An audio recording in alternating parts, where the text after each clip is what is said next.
I haven't heard of any redevelopment plans. I've never heard of that. But I don't really know. Not at all. No, I don't know about the redevelopment. Redevelopment Agency is actually a state entity that works on behalf of the city. And our role is to engage in revitalization. The mission of the Redevelopment Agency is basically to bring about economic and community revitalization in neighborhoods that have been either neglected or disinvested. You know, they're making palm trees in there. They just put the T train up there. So it's pretty nice. I've seen a couple changes. It's a building being built across the street from Martin Luther King Park, and it's a couple construction sites. Just how the buildings are, I think it's good that they are tearing them down and rebuilding and making new things. If you look at some of the housing we've done on 3rd Street, what you'll see is affordable housing on the top floors, like the 2nd and the 3rd and the 4th floor. But on the 1st floor, we create storefronts. Basically, our strategy has been to develop affordable housing in a mixed-use concept.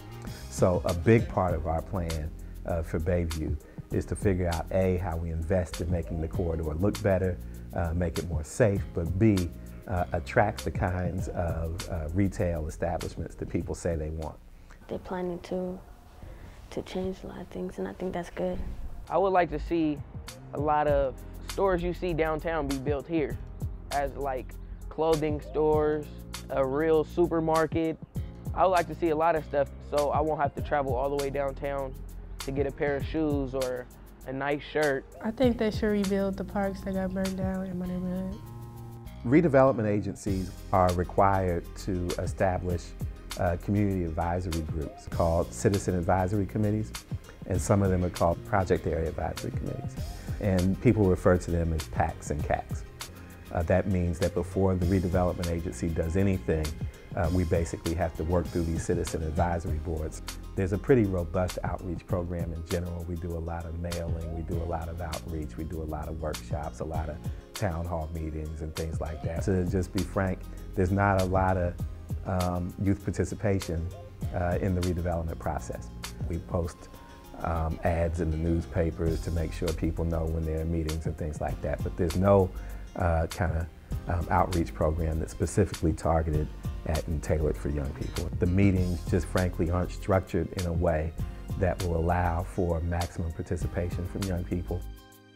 If I seen a couple of my friends willing to go, I'll go too. I would be willing to go to one if I knew a bit more about it, like if the times of the meeting were accessible to me. You know, I think that the redevelopment process would definitely benefit from greater involvement from young people. One reason for that is very practical. The redevelopment plans that get established are decade-long plans. And so, I mean, we're talking about plans that are established and implemented over a 30 or 40-year period. And a lot of people who are engaged right now may not even be alive to see some of the things that'll be happening in year 40.